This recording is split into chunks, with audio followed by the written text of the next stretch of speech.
இடுமானம் கார்த்திக் நம்மோடு இணைஞ்சிருக்காரு. தம்பி வணக்கம். வணக்கம். 18வது நாடாளுமன்ற தேர்தல் முடிவுகள் தபால் வாக்கள் எண்ணப்பட்டிருக்கு. 308 தொகுதியில் பாரதிய ஜனதா கட்சியும் இந்தியா கூட்டணி காங்கிரஸ் கட்சி 169 தொகுதியிலையும் முன்னிலை வைக்கிறாங்க. மம்தா பானர்ஜி பல இடங்களில் முன்னிலை வைப்பதை நம்மளால பார்க்க முடியுது. தமிழ்நாட்டை பொறுத்தவரை திராவிட முன்னேற்ற கழகம் 21 இடங்கள்ல முன்னிலை வைக்கிறாங்க. பாரதிய ஜனதா கட்சி திருநெல்வேலி நாடாளுமன்றத்தில் மட்டும் முன்னிலை வைந்தது. இப்போ அதுவும் பின்னடைவு என்ற செய்தியில் வருகிறது. இந்த முடிவுகளை நீங்கள் எப்படி பார்க்குறீங்க? தேர்தல் முடிவுங்கிறது ஏறக்குறைய 2019 முடிவை ஒத்துதான் இருக்குது. 2019 என்ன மாதிரி முடிவுகள் வந்துச்சோ அதே தான் வந்து கொண்டிருக்கு. இதே போக்கில் போனால் அதே தான் திரும்ப எதிரொலிக்கிற வாய்ப்பு இருக்குது. 3வது முறையாக பாரதிய ஜனதா நாட்டில் ஆட்சி செய்கிற சூழல் வந்தால் அது நாட்டில் பேராபத்தாக முடியும். ஒருவேளை பாஜக வெற்றி பெறும்னா குறைந்தபட்சம் மெஜாரிட்டி இல்லாமல் பெரும்பான்மை கிடைக்காம இருந்தால் தான் நம்ம தப்பிக்க முடியும். ஒருவேளை 3வது முறையாக பெரும்பான்மையோடு வந்துட்டால் அவங்க மிக மோசமான விளைவுகளை ஏற்படுத்துவாங்க. ஏன்னா பாஜக ஆர்எஸோட அரசியல் பிரிவு எல்லாருக்கும் தெரியும். ஆர்எஸோட முதன்மையான செயல் திட்டங்களில் ராமர் கோவில் விவகாரம், காஷ்மீர் மாநில தனிமை பறிப்பு, பொது சிவில் சட்டம் எல்லாருக்கும் தெரியும். இப்போ 2 நிறைவேற்றிட்டாங்க. மிச்சம் இருக்கிறது பொது சிவில் சட்டம் தான். அறுதி பெரும்பான்மை கிடைச்சி மறுபடியும் ஆட்சியருக்கு வந்துட்டாங்கன்னா அந்த பொது சிவில் சட்டத்தையும் கொண்டு வந்துடுவாங்க. அது பெரிய சிக்கலை ஏற்படுத்தும். அது மட்டுமல்லாது அடுத்த ஆண்டு ஆர்எஸோட 100ஆண்டு வரப்போகுது. அவங்க நோக்கங்கிறது அகண்ட பாரதம் சாத்தியமோ இல்லையோ இந்தியாவை இந்து ராஷ்டிரமாக மாற்றணும்னு நினைப்பாங்க. அப்போ அதற்கான வேலைகளை செய்கிறாங்க. இந்தியாவோட நிறம் மாறிடும். அதனால் பாஜக வெற்றி பெற்றால் அது ஜனநாயகத்துக்கும் ஆபத்து, இந்தியாவுக்கும் பெரிய ஆபத்து. அதை தாண்டி என்னென்னா அவங்களுக்கு குறியாக தமிழ்நாடு இருக்குது. இந்தியாவோட தலைப்பகுதியில் காஷ்மீர் இருக்குது. காஷ்மீர் ஒரு வரலாற்று சிறப்புமிக்க தாயகம். சுதந்திர இந்தியாவில் காஷ்மீரில் ஒப்பந்தத்தின் அடிப்படை உடன்பாட்டின் அடிப்படையில் காஷ்மீர மாநிலம் சேர்க்கப்படுது. அங்கே தனி அரசியல் சாசனம் உண்டு, தனி கொடி உண்டு. அங்கே பிற மாநிலத்தை நில வாங்க முடியாங்கிற அளவுக்கு சிறப்பு சட்டம் உண்டு. அது எல்லாத்தையும் ஒரே ராத்திரியில் காலி பண்ணி அங்கே இருக்கக்கூடிய எதிர்க்கட்சி தலைவர்களை சிறைப்படுத்தி இணையத்தை முடக்கி தகவல் தொடர்பை துண்டித்து இராணுவ மயமாக்கி ஒரு எமர்ஜென்சி போல் காஷ்மீரை துண்டாடின பாரதிய ஜனதாவுக்கு இந்தியாவோட பேரை ஒரே நாளில் இந்தியாங்கிறத பாரதம்னு மாற்ற துடிக்கிற பாரதிய ஜனதாவுக்கு தமிழ்நாட்டை பேரை தட்சிணாபிரதேசம் மாற்ற விட நேரமாகும். தமிழ்நாட்டை வட தமிழ்நாடு தென் தமிழ்நாடுன்னு மாற்றினா என்ன ஆகும்? அப்போ எப்படி பார்த்தாலும் பாஜக மீண்டும் ஒரு முறை ஆட்சிக்கு வருவது எல்லா மாநிலங்களுக்கும் ஆபத்து, தேசிய இனங்களுக்கு ஆபத்து. இனியொரு முறை ஆட்சிக்கு வந்தால் மாநிலங்களோட அதிகாரங்கள் குறைக்கப்படும், யூனியன் பிரதேசம் போல மாநிலங்கள் மாற்றப்படும். ஏற்கனவே பாஜக ஆளக்கூடிய மாநிலங்கள் தவிர்த்துட்டு பிற மாநிலங்களில் ஆளுநர் மூலமாக பெரிய குடைச்சலை கொடுத்துருக்குறாங்க. இனி முழுமையாக அந்த அதிகாரங்கள் பறிக்கப்படக்கூடிய வாய்ப்பு உண்டு.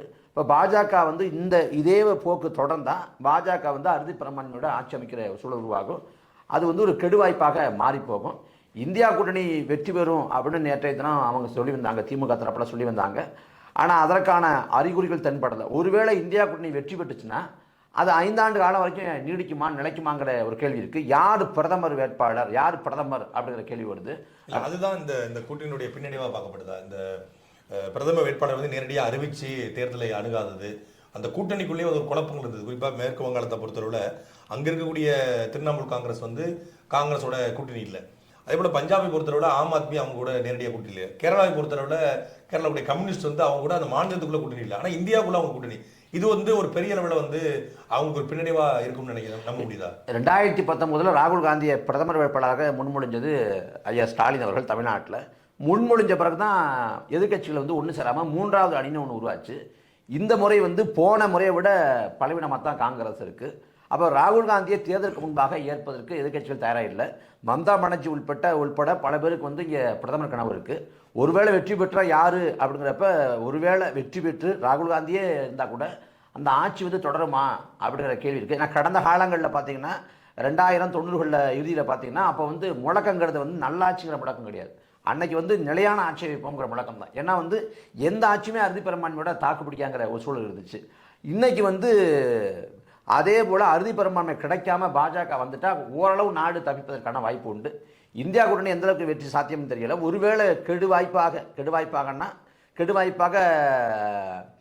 ஒரு சூழல் அமைஞ்சு இந்தியா கூட்டணியை வெற்றி வச்சுட்டா கூட அது திமுகவுக்கு சரியாக இருக்காது. ஏன்னா திமுக அரசியலே பண்ண முடியாது. திமுக இங்கே பாஜக அங்கே இருக்கிற வரைக்கும் தான் அவங்க நிவாரணம் தரலை, நிதி தரலை, அவங்க மாநில உரிமைகளை பறிக்கிறாங்க, அவங்க எதேச்சதிகார போக்குவரத்து நடத்துகிறாங்க, ஆளுநரை வச்சு அடாவடித்தனம் பண்ணுறாங்க அப்படின்னு பேச முடியும். இந்தியா கூட்டணி மத்தியில் ஆட்சி அமைஞ்சிட்டா அவங்களால பேசவே முடியாது. அப்போ எப்படி பார்த்தாலும் இப்போ ஒருவேளை பாஜக ஒரு மோசமான நிலைமையாக பாஜக ஆட்சி அமைஞ்சிட்டா அடுத்த 5 ஆண்டு காலம் வந்து காங்கிரஸோட தயவு திமுகவுக்கு கிடையாது. இன்னும் 2 ஆண்டு காலத்துக்கு தேர்தலே கிடையாது. அப்போ திமுக வந்து எளிதாக பாஜக சரணடைஞ்சிடும். அப்போ இந்த முடிவுங்கிறது இப்போ போகிற போக்க பார்த்தா 2019 எதிரொலிக்குமோ அப்படின்னு தோணுது. இதில் வந்து தமிழ்நாட்டில் திமுகவுக்கு வாக்கு விடுது அப்படின்னா அது வந்து நல்லாட்சினால வாக்கு போடுறாங்க அப்படின்னு எடுத்துக்க முடியாது. ஏன்னா 10 ஆண்டு காலம் வந்து மோடி வந்து கொடுமையான ஆட்சி தான் கொடுத்தாரு. அங்கே வாக்களை போட்டதை வந்து நல்லாட்சி எப்படி எடுத்துக்க முடியாதோ அதே போல் இதே எடுத்துக்க முடியாது. திமுக மீதான கோபம் மக்களுக்கு இருக்கக்கூடிய வெறுப்பெல்லாம் அது 2026 எதிரொலிக்கும். இது வந்து பாஜக மீதான கோபம், பாஜக மீதான வெறுப்பு. இந்தியாவில் வந்து 4 நூற்றாண்டுக்கு மேலே குஜராத்தில் வந்து பாரதிய ஜனதா ஆட்சி புரிஞ்சு வருது. 8வது முறையை ஆட்சி அமைக்கிறாங்க. அங்கே ஒரு ஆளுங்கட்சி நிர்வாகத்தின் மீதான போதாமை, அதிருப்தி, குறைபாடு அப்படிங்கிற அடிப்படையிலாவது இந்த ஆளுங்கட்சி மீதான வெறுப்பு, கோபம் இருக்கும். அங்கே பாஜக மேலே இருக்கக்கூடிய வெறுப்பு, கோபத்தை விட ஒரு முறை கூட பாஜக ஆளாத இங்கே வந்து பெரிய அளவில் கோபம் இருக்குது. அது 2014 இங்கே விழுந்த வாக்கும், 2014 ஜெயலலிதா மேற்கு விழுந்த வாக்கும், 2019 திமுக விழுந்த வாக்கும், 2024 திமுக விழக்கூடிய வாக்கும் எல்லாம் பாஜக எதிர்ப்பு வாக்கு தான். இப்போ பாஜக எதிர்ப்புக்கான வாய்ப்பாக வந்து திமுக போட்டுக்கலாமே ஒழிய திமுக நம்பி மக்கள் ஓட்டு போட்டாங்க, பெருசாக நம்பி நல்லாட்சியை கொடுக்குறாங்க, தொடருவாங்க அப்படின்னு ஓட்டு போட்டாங்க அப்படின்னு பார்க்க முடியாது. பாஜக எதிர்ப்பு வாக்கை வந்து அவங்க அறுவடை பண்ணாங்க அப்படின்னு வேணால் பார்க்கலாம். இது வந்து 2 கட்சிக்குமே வந்து ஒரு முழுமையான மகிழ்ச்சியை தராது. ஏன்னா வந்து அங்கே பாஜகவும் இங்கே திமுக வந்தால் இவங்களுக்கு இந்தியா கூட்டணி தோல்வி, அவங்களுக்கு தமிழ்நாட்டில் தோல்வி. ஏன்னா தமிழ்நாட்டில் வந்து இந்த தேர்தலுக்கு முன்பாக கருத்து கணிப்பில் வந்து 18 விழுக்காடு வாக்கில் வருவாங்க, 25 இடங்களில் வெற்றி பெறுவாங்க, 25 இடங்களில் வந்து வெற்றி பெறுவாங்க அப்படின்னு பாஜக தரப்பு சொன்னாங்க. கோயம்புத்தூர்ல வந்து அண்ணாமலை வந்து 1 லட்சம் வாக்குகள் வித்தியாசம் வெற்றி பெறலன்னா நான் வந்து இந்த கருத்து கணிப்பு நடந்ததை விட்டுட்டு போறேன்னு சொல்லி கூட சொல்லிட்டாரு. இப்போ நம்ம பார்க்குறோம் கிட்டத்தட்ட 7500 வாக்குகள் வித்தியாசத்தில் முன்னிலை வைக்கிறாரு திமுகவுடைய வேட்பாளர். அதேபோல் பாரதிய ஜனதா கட்சியோட கூட்டணியை பொறுத்தளவில் தஞ்சாவூரும் தஞ்சாவூரில் தேமுதிக வந்து முன்னிலை வைப்பது முறை சின்னம். அதே போல் இங்கே வந்து தருமபுரியில் சௌமியா அன்புமணி இவங்க 2ஐ தவிர்த்து விட்டு வேறு யாருமே பெரிய அளவில் வந்து முன்னிலை வைக்கிற மாதிரி தெரியல. அதாவது பாஜக 25 இடங்களை வெற்றி பெறுவோம்னு அமித்ஷா கூட அதை சொல்லிட்டு இருந்தார் முதல்ல. ஆனால் அதுக்கு பிறகு பார்த்தீங்கன்னா வலதுசாரிகள் வந்து 5 இடங்களை வெற்றி பெறுவோம் அப்படின்னாங்க. எந்த இடம் 5 இடம்னா அந்த 5 இடத்தை பதில் சொல்லவே இல்லை, கடைசி வரைக்கும் சொல்லலை. 18 விழுக்காடு வாக்குனாங்க, அதுக்கான வாய்ப்பே கிடையாது. ஏன்னா 2014 எடுத்துக்கங்க, 10 ஆண்டுக்கு முன்னாடி அன்றைக்கி விஜயகாந்த், வைகோ, அன்புமணி ராமதாஸ், கொங்கு ஈஸ்வரன், பாரிவேந்தர்னு 5 கட்சி கூட்டணி, பெரிய கூட்டணி. அன்றைக்கி மோடி குறித்தான எதிர்மறை பிம்பம் இல்லை, மோடி மீது அதிருப்தி இல்லை. ஏன்னா மோடி எப்படிப்பட்ட ஆட்சியை கொடுத்துருப்பாருன்னு குஜராத்தை கொடுத்துருக்காரு நமக்கு தெரியாது. அப்போ அந்த சமயத்தில் 5 கட்சி கூட்டணி, விஜயகாந்த் ஒரு வலிமையான தலைவராக அன்றைக்கி இருந்தார். 2016 விஜயகாந்துக்கு பெரிய டிமாண்ட் இருந்துச்சு, தேவை இருந்துச்சு. கருணாநிதி கூட பழம் நழுவி பாலி விடும்னு கூப்பிட்டாரு. அப்போ வலிமை வாய்ந்த இடத்துல 2014 விஜயகாந்த் இருந்தார். அவங்களோட அன்புமணி ராமதாஸ், வைகோ, கொங்கு ஈஸ்வரன், அந்த பக்கம் பாரிவேந்தர் சந்தப்ப கூட அதிகபட்சமாக அங்கே பெற்ற வாக்குங்கிறது 18.5 தான். இன்றைக்கி வந்து பாஜக மேலே மிதமஞ்சி அளவில் தமிழ்நாட்டில் வெறுப்பு இருக்குது. உதாரணம் சொல்லணும்னா 2021 சட்டமன்ற தேர்தல் காலத்தில் அதிமுக கூட்டணியில் அங்கே வைச்ச பாஜகவை சேர்ந்த சட்டமன்ற வேட்பாளர்கள் மோடி படத்தை, அமித்ஷா படத்தை போட்டு வாக்கைக்கவே பயந்தாங்க. அந்த அளவுக்கு வெறுப்பும் எதிர்ப்பும் இருக்குது. அந்த சமயத்தில் இந்த தேர்தல் காலத்தில் அவ்வளோ விழுக்காடு வாக்குகளை பெற வாய்ப்பே கிடையாது. ஆனால் ஒரு ஊடக கருத்துருவாக்கத்தை செஞ்சாங்க. குறிப்பாக வந்து அண்ணாமலை வெற்றி பெற போகிறாரு. அண்ணாமலை மட்டும் இல்லை, அண்ணாமலை அதாவது அவங்களுடைய நிலைப்பாட்டு அடிப்படையில் பொன் ராதாகிருஷ்ணனுடைய வெற்றி உறுதி செய்யப்பட்டுருச்சு, நயினார் நாகேந்திரனுடைய வெற்றி உறுதி செய்யப்பட்டுருச்சு, தேனியில் டிடிவி வெற்றி உறுதி செய்யப்பட்டுருச்சு, ஓபிஎஸ் உடைய பலாப்பழ சின்னத்துடைய வெற்றி உறுதி செய்யப்பட்டுருச்சு. அதே போல் இந்த பக்கம் வந்து அண்ணாமலையுடைய வெற்றி உறுதி செய்யப்பட்டுச்சு, வேலூர் வேட்பாளர் வந்து எஸ் செண்முகத்துடைய வெற்றி உறுதி செய்யப்பட்டுச்சு, தென் சென்னையில் தமிழிசை தங்கப்பாண்டியனுடைய வெற்றி உறுதி தமிழிசை சவுந்தரராஜனுடைய வெற்றி வந்து உறுதி செய்யப்பட்டு சொல்லி ஒரு 8 வேட்பாளர் பட்டியலில் அவங்க வெளியிட்டாங்க. இதை கருத்து கணிப்பு இந்த இடத்துல பேச விடும்போது உங்ககிட்ட இந்த கருத்து கணிப்புன்னு சொல்லி எக்ஸிட் போல் தேர்தலுக்கு பிந்தைய கருத்து கணிப்புகள்னு சொல்லி கடந்த 2 நாட்களாக தமிழ்நாடு முழுமைக்குடைய பல்வேறு ஊடகங்கள் வந்து வெளியிட்டாங்க. குறிப்பாக Times of India, Times Now, CNN, APP இந்த கருத்து கணிப்புகள் துல்லியமாக வந்து நாங்கள் சொல்கிறோம் அப்படின்னு சொல்லி கிட்டத்தட்ட 8 தொகுதிகளும் 18 விழுக்காடு வாக்குகளையும் வந்து பாரதிய ஜனதா கட்சி கொடுத்தாங்க. அண்ணாமலைக்கு வந்து அறுதி பெருமான வாழ்க்கையாக கூட அவர் வெற்றி பெறுவார். இன்னைக்கு அவருடைய பிறந்தநாள் வேற, பிறந்தநாளுக்கு நம்ம வாழ்த்து தெரிவிச்சுக்குவோம். ஆனால் அந்த பிறந்தநாள் பரிசாக அவருக்கு வந்து இந்த வெற்றி கிடைக்கும் அப்படின்னு கூட சொல்லப்பட்டது. இந்த 8 தொகுதிகளுடைய நிலவரத்தில் பார்க்கும்போது தருமபுரி தவிர்த்து விட்டு எந்த இடத்துலையுமே தமிழ்நாட்டில் பாரதிய ஜனதா கட்சி வந்து முன்னிலை வைக்கல. எல்லாமே அந்த கூட்டணி திராவிட முன்னேற்றம் முன்னிலை வைக்கிறாங்க. அதிமுக கூட விருதுநகர்லையும் தஞ்சாவூர்லையும் தேமுதிக வந்து முன்னிலை வைக்கிறத பார்க்க முடியுது. ஆனால் பாரதிய ஜனதா கட்சி வந்து தேமுதிகவை விட பின்னுக்கு தள்ளப்பட்டிருக்கு அப்படிங்கிறத பார்க்குறோம். இதில் வந்து தேமுதிக அந்த முன்னிலைங்கிற களம் வந்து மாறும், இன்னும் 2-3 சுற்றுகளில் மாறிடும். ஆனால் அண்ணாமலை வந்து முதல் சுற்றுலேருந்தே பின்னாடி வைத்தார். இப்போ என்னென்னா அவர் கள யதார்த்தம் வந்து நல்லா தெரிஞ்சிருக்காரு. தேர்தலுக்கு முன்பாக வந்து கடுமையாக பேசினார், ரொம்ப ஒரு ஆணவத்தோட அகம்பாவத்தோட பேசினார்.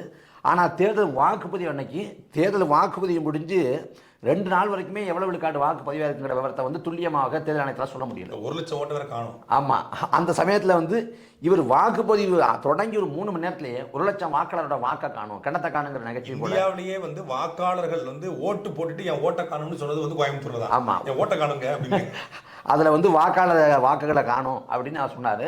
மாவட்ட ஆட்சியர் விளக்கம் சொன்னார், அங்கீகரிக்கப்பட்ட கட்சினா பூத் ஏஜெண்டை வச்சு தான் அவங்களோட கலந்தாய்வு பண்ணி தான் நாங்கள் சேர்க்கிறது நீக்கிறதெல்லாம் பண்ணுவோம், அப்படிலாம் வாக்காளர்கள் வந்து நீக்கப்படலை அப்படின்னாரு. அதுக்கும் பிறகு ஒரு 50 பேர் 100 பேரை வச்சுக்கிட்டு ஒரு ஆர்ப்பாட்டம் பண்ணாங்க. ஆர்ப்பாட்டத்தில் வந்து ஒரு கைப்பதகை ஏந்திக்கிட்டு நான் உயிரோடு இருக்கேன், என் வாக்கு எங்கே அப்படின்னு கேட்குறாரு. கைவிரல் கைவிரலை பார்த்தா மை இருக்குது, ஓட்டு போடுறது இருக்குது. அப்படி எல்லார் கையும் பார்க்குறப்ப ஓட்டு போட்டாங்க அப்படின்னு தெரிய வருது. அப்போ ஏன் இந்த நாடகம் அப்படின்னா 1,00,000 வாக்காளரோட வாக்குகள் பறிக்கப்பட்டிருக்குன்னு சொன்னால் அன்றைக்கி தோல்விக்கு காரணம் கற்பிக்கலாம்னு முன்கூட்டியே வந்து அவர் தயார் பண்ணி வச்சுட்டாரு. அதுக்கும் பிறகு ஒரு ஆளை செட் பண்ணி அந்த ஆள் மூலமாக கோயம்புத்தூர் தேர்தல் முடிவை மட்டும் நிறுத்தி வைப்பதற்கான மனு வந்து நீதிமன்றத்தில் போடுறாரு. அப்போ எப்படி பார்த்தாலும் தேர்தல் தோல்வியை உணர்ந்து அதற்கு முன்பாகவே ரெடிமேடாக அந்த வேலைகளை வந்து அண்ணாமலை தொடங்கிட்டார். 22,000 புத்தகம் படிச்சிருக்காரு. இப்போ அவருக்கு அந்த தெரியல அவருக்கு. ஆமாம், தேர்தல் தோல்வி கல்விக்கு முன்னாடி தெரிஞ்சிருக்கு. அதில் என்ன கூத்து அப்படின்னா, அவர் வந்து நாங்கள் வெற்றி பெறுவோம் அப்படி இப்படின்னு நாங்கள் கோயம்புத்தூரில் வந்து ஒரு கருத்துராகம் செய்யப்பட்டுச்சு. கோயம்புத்தூர்னா அண்ணாமலை தாங்க அப்படின்னு. தேர்தலுக்கு முன்பாக தேர்தல் ஆணையத்தை குறை சொல்லக்கூடாது அப்படின்னு நாம் தமிழர் கட்சி அறிவுரை எல்லாம் சொன்னார். ஆனால் வாக்குப்பதிவு தொடங்கி சில மணி நேரங்களில் தேர்தல் ஆணையம் ஒழுங்காக செயல்படலன்னு அவரே சொல்லிட்டார். இவர் என்ன கதையை சொன்னாரோ அதே கதையை இங்கே வந்து தமிழிசை சவுந்தரராஜன் சொல்கிறாங்க, வினோஜ் பி செல்வம் சொல்கிறாரு ஓட்ட காணும். ஆமாம், வினோஜ் பி செல்வத்துக்கு 1,00,000 ஓட்ட காணுமா, அவருக்கு 1,00,000 ஓட்ட காணும்.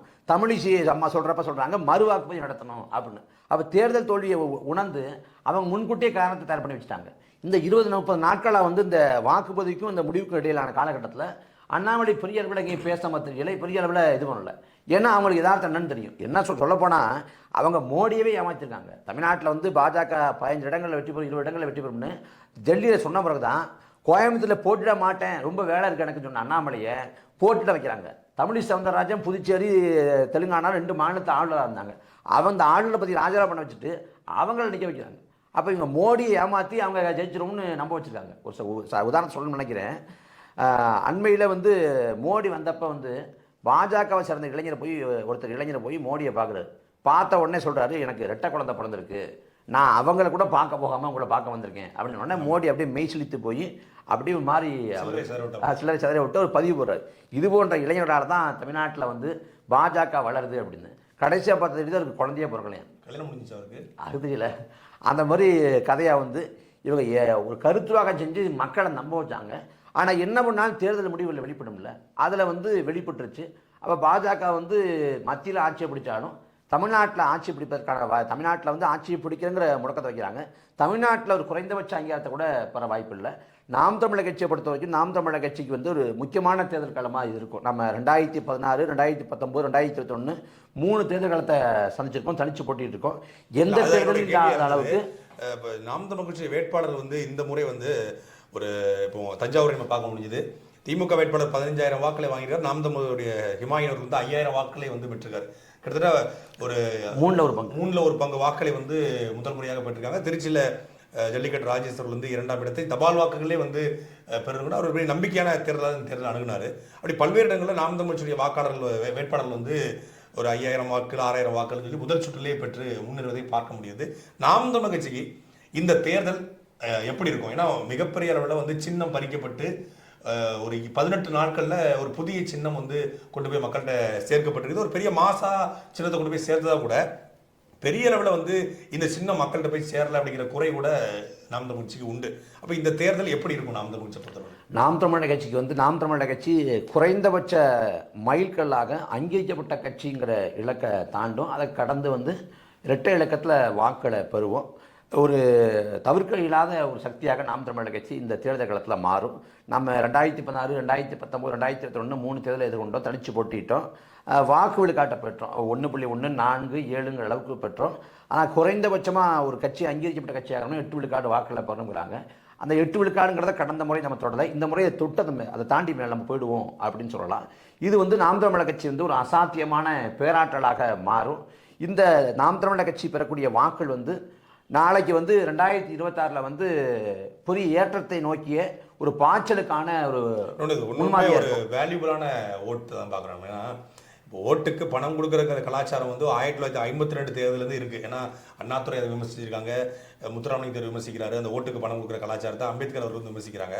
ஆனால் ஓட்டுக்கு பணம் கொடுக்க தாண்டி ஒரு கூட்டத்துக்கு பணம் கொடுத்து ஆட்களை சேர்க்கக்கூடிய நிலையில தான் தமிழ்நாட்டுடைய திராவிட கட்சிகளும் தேசிய கட்சிகளும் இருக்குது.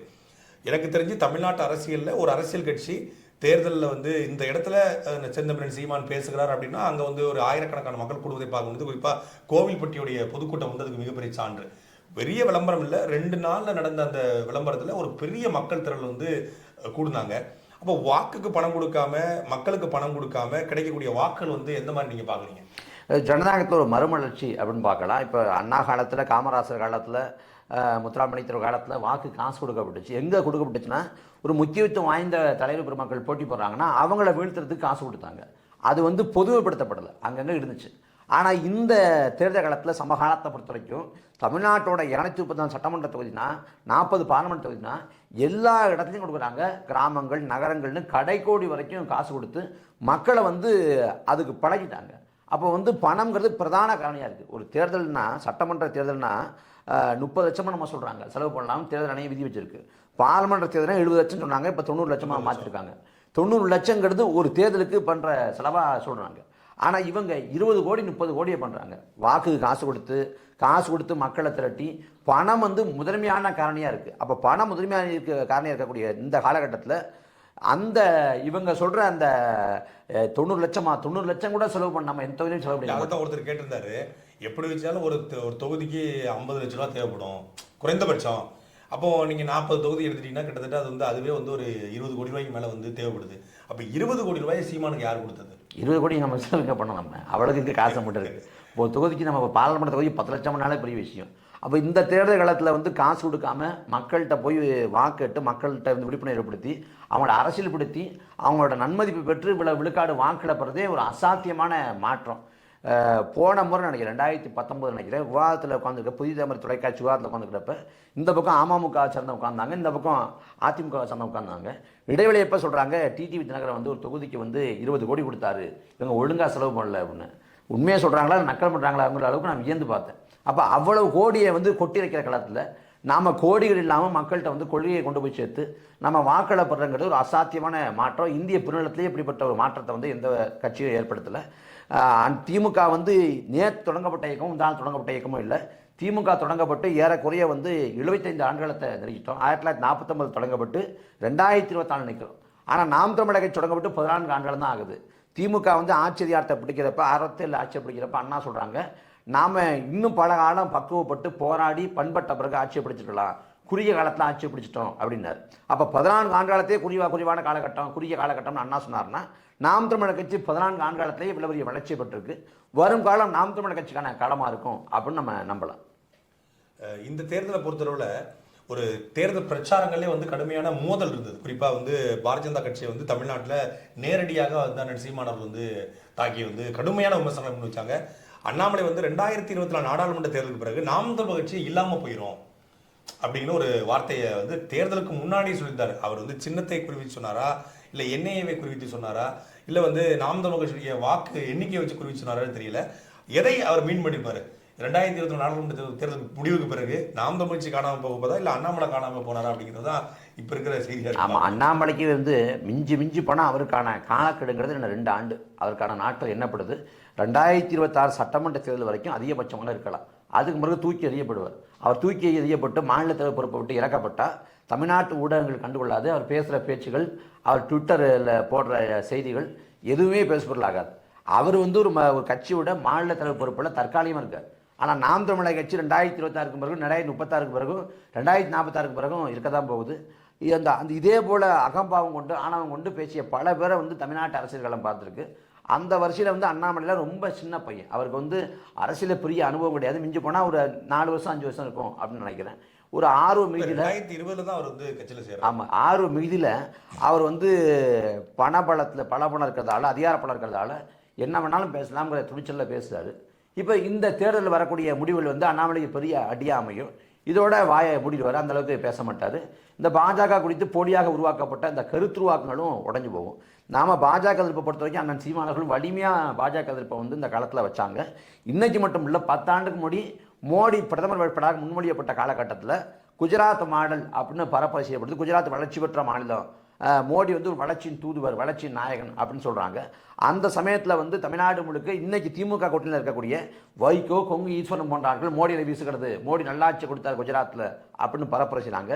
அந்த காலகட்டத்தில் அண்ணன் சீமானவர்கள் வந்து குஜராத் ஒரு பின்தங்கிய மாநிலம், வாடகை தாய்மார்கள் வாழக்கூடிய மாநிலம் வந்து குஜராத். அந்த வாடகை கலாச்சாரத்தை முதல்ல அதை ரிவீல் பண்ணதே வந்து அப்படி உடைச்சி குஜராத்துக்கு மாடலை உடைச்சி பேசி அன்னைக்கு வந்து பாஜக தோலுரிச்சு அன்னைக்கு பேசினார்.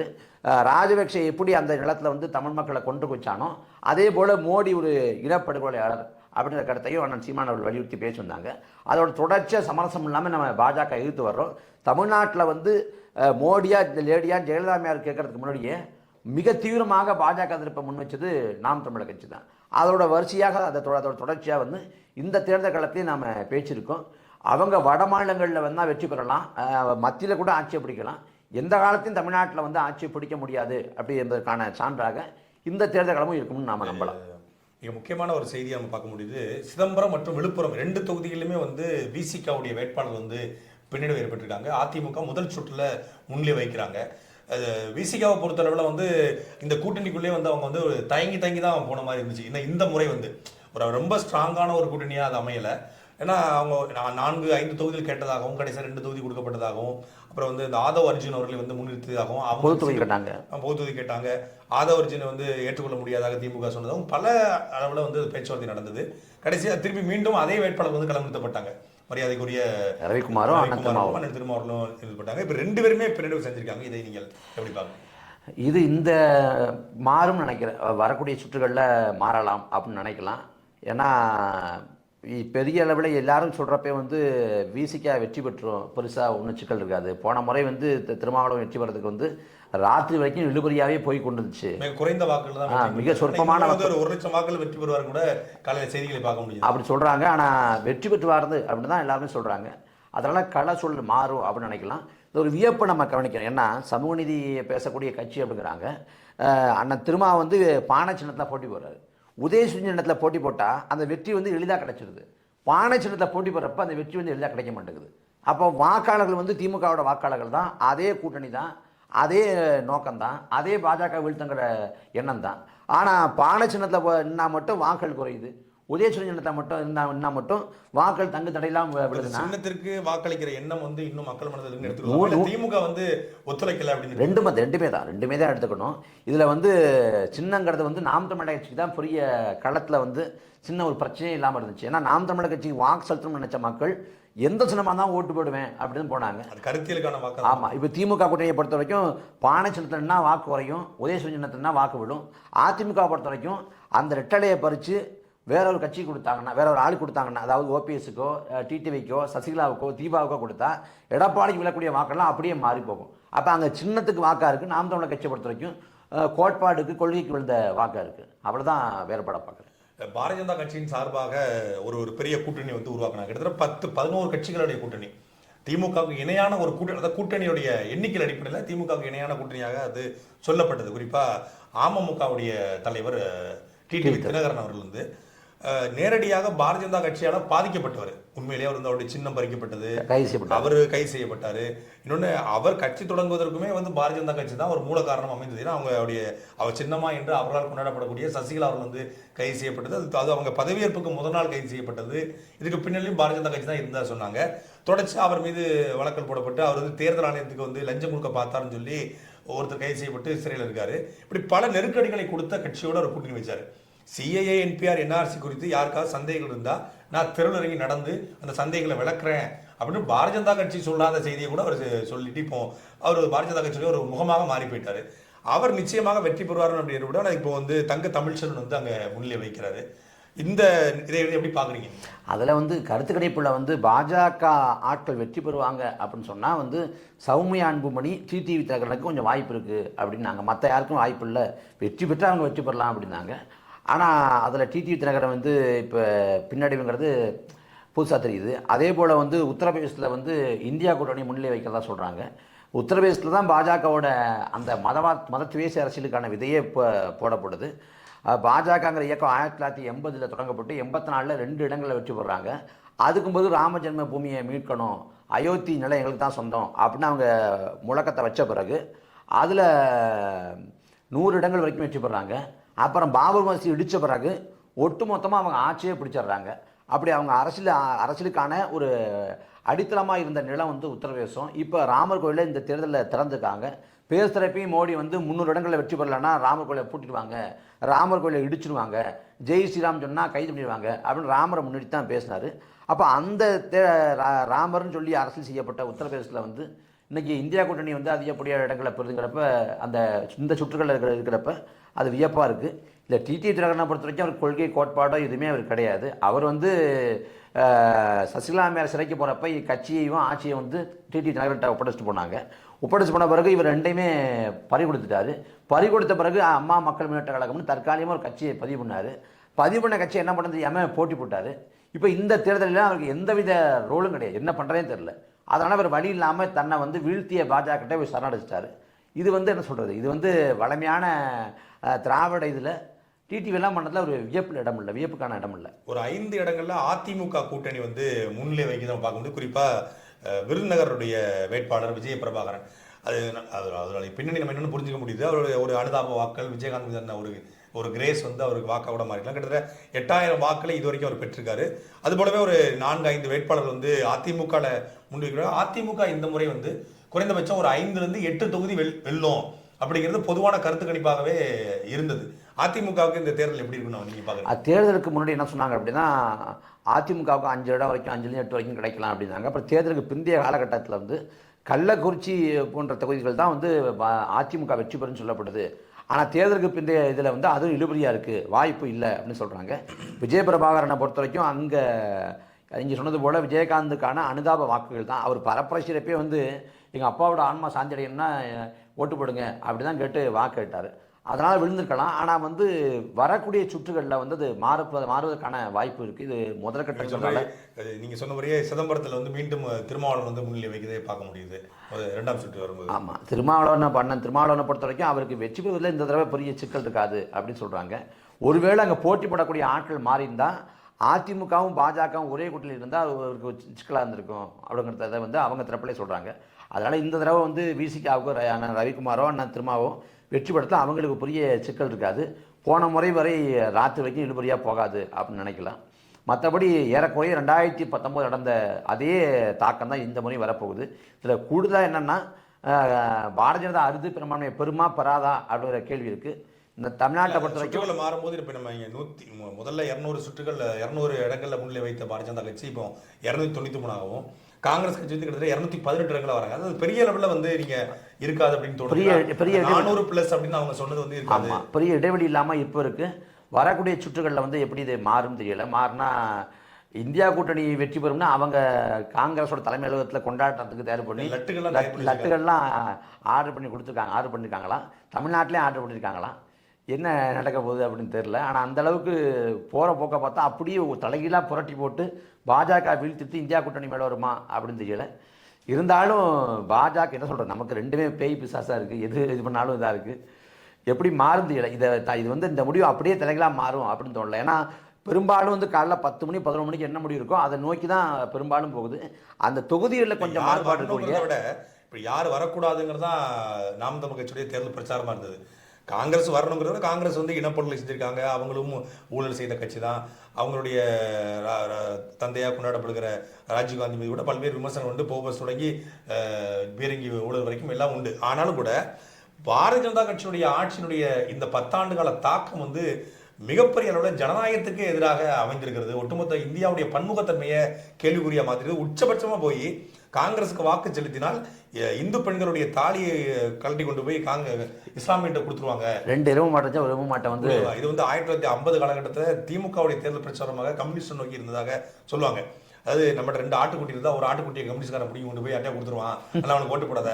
அந்த நிலவுடைமை அந்த பொது உடைமை அப்படிங்கிறது அந்த கான்செப்டையும் இவங்க உடைச்சாங்க. சோசியலிசத்தை உடைச்சு சோசியலிசங்கிறது எல்லாருக்கும் எல்லாம் சொந்தம், உழைப்பவனுக்கும் நிலம் சொந்தங்கிறத என்கிட்ட இருக்க 2 ஆட்டுக்குட்டி 2 ஏக்கர் தான் 1 ஏக்கரை கூட்டிட்டு போயிடுவான் அப்படின்னு திமுக பேச்சாளர்கள் வைத்த முழக்கத்தை வந்து மரியாதைக்குரிய மோடி அவர்கள் வச்சாரு.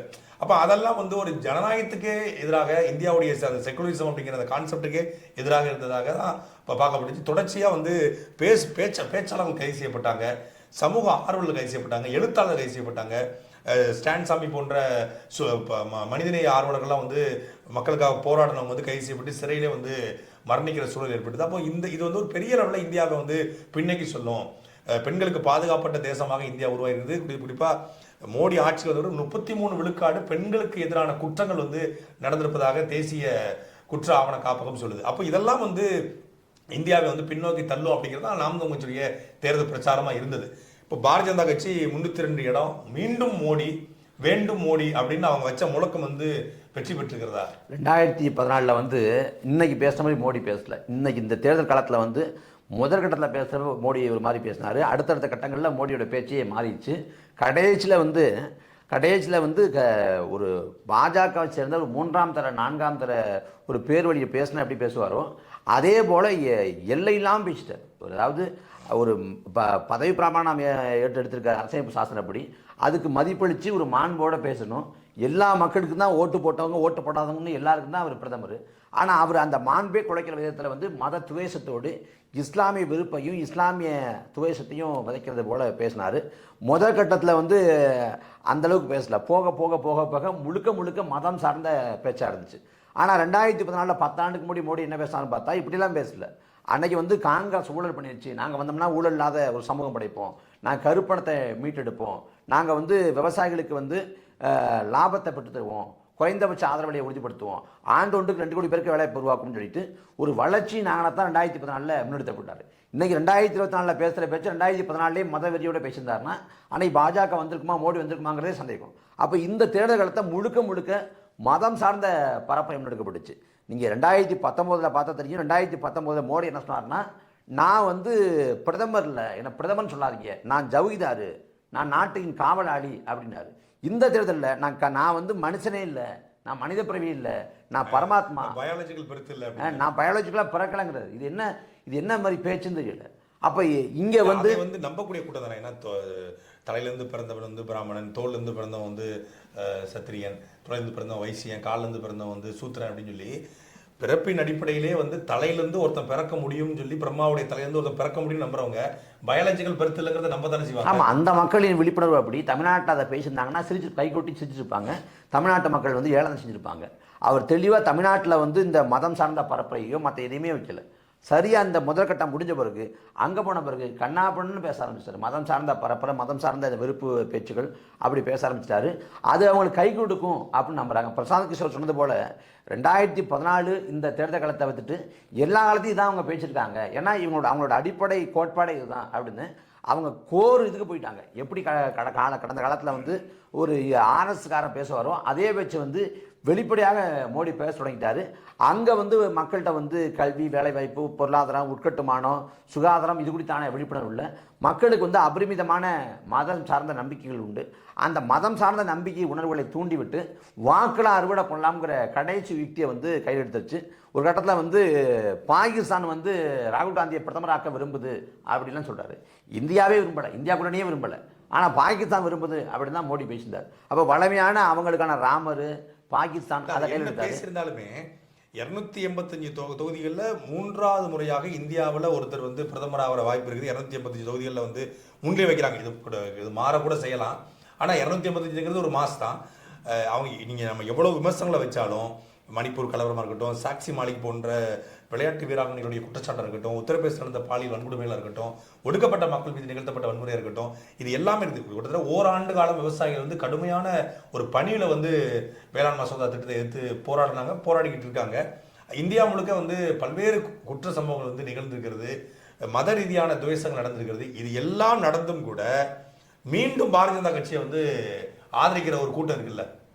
அங்கே வடக்க வந்து இதெல்லாம் பிரச்சனை கிடையாது. இந்த கொடுமைகள், அந்த அநீதிகள் இதெல்லாம் அங்கே பிரச்சனை கிடையாது.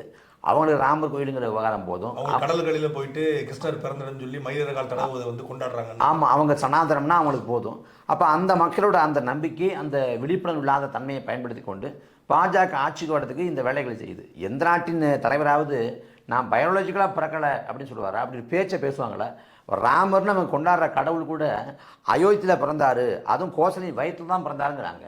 அவர் இறந்தப்ப கூட ஜீவ சமாதி அடையல. அவர் வந்து சரையு நதியில் விழுந்து தற்கொலை பண்ணிட்டதை தான் சொல்கிறாங்க. அப்படி கடவுள்னு அவதாரம் கொண்டாடுற ராமரே வந்து வயிற்றுலாம் பிறந்தார் அப்படின்னா, நான் வயிற்றில் பிறக்கலை, நான் பயாலஜிக்கலாக பிறக்கலை. எங்கள் அம்மா இருக்கிற வரைக்கும் எனக்கு தோணலை, எங்கள் அம்மா இறந்த பிறகு எனக்கு தோணுதுங்கிறாரு. அப்படி அம்மா இருக்கும் உயிரோட சொல்லியிருந்தா நடக்கிறதே வேற. அதனால் அது அவங்க அம்மாவையும் அப்பாவையும் கொச்சைப்படுத்தி எந்த இழிவான நிலைக்கும் போவோங்கிறது தான் மோடி இந்த தேர்தலில் காட்டிட்டார். அப்போ அந்த பேச்சுகளுக்கான விளைவாக தான் இந்த வாக்களை பார்க்கலாம். அதில் வந்து வட மாநிலங்களில் வந்து தமிழ்நாடு போல் முற்போக்காக, தமிழ்நாடு போல் ஒரு போர்க்குணத்தோடு போராட்ட உணர்வோடு அவங்க இல்லை. அவங்களோட மன ஓட்டமும் அவங்களோட கருத்தோட்டமும் அவங்க சிந்தனை ஓட்டமும் அவங்களோட கோட்பாட்டு புரிதலும் வேறு மாதிரி இருக்குது. அதை பாஜக தனக்கான அறுவடையை பயன்படுத்திக்குது. இந்த காங்கிரஸ் பாஜக 2 கட்சியும் பொறுத்த வரைக்கும் 2 கட்சியுமே இந்துத்துவா பேசுது. காங்கிரஸ் மிதவாத போக்கோடு பேசுது, பாஜக வந்து மிக தீவிரமாக பேசுது. அப்போ இந்துத்துவம் வந்துட்ட பிறகு தீவிரமாக பேசக்கூடிய பாஜக போட்டு போடலாம்னு சொல்லிட்டு மக்கள் ஓட்டு போடுறாங்க. அதான் இங்கே பேராபத்தாக இருக்குது. இப்போ வரைக்கும் வந்துக்கிற முடிவுகளை இதை நம்ம இறுதியாக வச்சுக்கலாம். திமுக வந்து 35 தொகுதிகளிலையும், அதிமுக கூட்டணியில் தேமுதிக ஒரு இடத்துலையும், பாரதிய ஜனதா கட்சி கூட்டணியில் தர்மபுரியில் மரியாதைக்குரிய சௌமணி அன்புமணி அவர்கள் ஒரு இடத்துல வந்து முன்னிலை வைப்பதை நம்மளால் பார்க்க முடியுது. திமுக 35 இடம், கிட்டத்தட்ட 3 ஆண்டு கால திமுக ஆட்சியில் இந்தியாவை காக்க ஸ்டாலின் குரல் அப்படின்னு சொன்னால் கூட தமிழ்நாட்டில் அடிப்படை கட்டமைப்புகள் கூட வந்து கட்டமைக்கப்படலை அப்படிங்கிறதா உண்மை. பெருவெள்ளத்திற்கு ஒட்டுமொத்தமான சென்னையும் மிதந்ததை நாம் பார்க்க முடியுது. இப்போ சமீபத்தில் தூத்துக்குடியில் பெரிய வெள்ளம். இப்போ ஒரு கடந்த 10 நாளைக்கு மதுரையில் வந்த மழையில் வந்து மதுரையே மிதந்தது. அப்படி ஈரோடுல மிகப்பெரிய அளவில் வெள்ளம். இப்படி எல்லா ஊர்லேயுமே வந்து அடிப்படை கட்டமைப்பு வந்து பெரிய அளவில் பின்தங்கி இருக்கிறது. திமுக ஆட்சியில் சட்டம் ஒழுங்கு கடுமையாக பாதிக்கப்பட்டிருக்கு. நீங்கள் தொடர்ச்சியாக சொல்லி வரீங்க கஞ்சாவுடைய தலைநகரமாக சென்னை மாறிவிட்டதுன்னு சொல்லி நம்ம சொல்லி வரோம். அதே போல் வந்து காவல் நிலைய மரணங்கள் அதிகரித்துக்கிறது. போலீஸ் ஸ்டேட்டாகவே தமிழ்நாடு மாறிடுச்சுங்கிறாங்க. இப்போ சமீபத்தில் ஏடிஎஸ்பி அந்த வெள்ளத்துறை வந்து காலையில் சஸ்பெண்ட் செய்யப்படுறாரு, மாலையில் அவருக்கு மீண்டும் வந்து ரத்து செய்யப்படுது. அப்போ முதலமைச்சருக்கு தெரியாமலே அதிகாரிகள் தங்கள் கையில் வந்து அதிகாரத்தை எடுத்துக்காங்க அப்படிங்கிறத பார்க்க முடிகிறது. ஒட்டுமொத்த தமிழ்நாடு முழுமைக்கும் பல்வேறு போராட்டங்கள் தொடர்ச்சியாக நடைபெறுது. பரந்தூர் விமான நிலையமாக இருக்கட்டும், இல்லை வந்து 8 வழிச்சாலை, சாகர் மாலாபார், ஏதோ ஒரு வகையில் போராட்டம் நடந்துகிட்டே இருக்குது. விவசாய நிலங்கள் வந்து செய்யாரில் பறிக்கப்படுது, விவசாயிகள் வந்து குண்ட சட்டம் போடப்படுது, பேசுகிறவங்களை பிடிச்சி உள்ளே போடுறாங்க. இவ்வளத்துக்கும் மத்தியில் ஒரு கட்சி 35 இடங்களை வெற்றியை நோக்கி போகிறத எப்படி பார்க்கலாம்? இல்லை, இது வந்து இந்த செயல்பாடுகளுக்கான விளைவை வந்து 2026 பார்க்கலாம், சட்டமன்ற தேர்தல்களை பார்க்கலாம். இது வந்து பாஜகவோட கொள்கை. பாஜக வந்து இந்த 10 ஆண்டு காலத்தை என்ன பண்ணான், அவன் எவ்வளோ அடாவடித்தனம் பண்ணுறான், அட்டூழியம் பண்ணுறான் அப்படின்னு இவன் அப்புறம் 2026 அதுக்கு ஆப்ஷனா மக்கள் வந்து நாம் தமிழர் கட்சியவோ இல்லை வந்து அதுக்கு வேற மாற்று கட்சியோ தேடலையா? இல்லை, நான் அந்த இடத்துக்கு மக்களை வந்து இன்னும் விழிப்புணர்வு அடைய வைக்கல. இல்லை, நாம் தமிழர் கட்சிக்கும் வாக்கு செலுத்துறாங்க. அந்த காலங்காலமாக அந்த திமுக வாக்கு செலுத்தக்கூடிய மக்கள், ஜெயிக்கிற கட்சிக்கு ஓட்டு போடுங்கிற மனதில் இருக்கக்கூடிய மக்கள், இந்த சின்னங்களை பார்த்து வாக்கு செலுத்தக்கூடிய மக்கள், அவங்க வந்து வளமையாக வந்து அந்த இந்தியா கூட்டணிங்கிற ஒன்றுக்கு ஓட்டு போட்டுக்கலாம். ஏன்னா வந்து அவங்க பிரதமர் வேட்பாளர் யாருன்னு பார்ப்பாங்க. இந்த பக்கம் மோடி, அந்த பக்கம் யார், ராகுல் காந்தி முன்னிறுத்தப்படலாங்கிறத வச்சுக்கிட்டு அவங்க அதை மனசை வச்சு ஓட்டு போட்டுக்கலாம் ஒழிய, மற்றபடி திமுகவுக்கான ஆட்சிக்கான நற்சான்று, ஆட்சிக்கான ஒரு பாராட்டு பத்திரம், ஆட்சிக்கான அங்கீகாரம் அப்படின்னு பார்க்க முடியாது. இது பாஜக மீதான கோபத்தின் வெளிப்பாடு அப்படின்னு பார்க்கலாம். முன்பே சொன்னது போல் பாஜக மீது இந்தியாவோட எந்த மாநிலத்திலும் இல்லாத அளவுக்கு மிகப்பெரிய வெறுப்பும் எதிர்ப்பும் இருக்குது. அந்த எதிர்ப்பையும் வெறுப்பையும் அறுவடை பண்ண தான் திமுக அரசியல் பண்ணுது. குறிப்பாக இது பார்லிமெண்ட் தேர்தல்களத்தை கூட ஒரு கணக்கு சொல்லலாம்.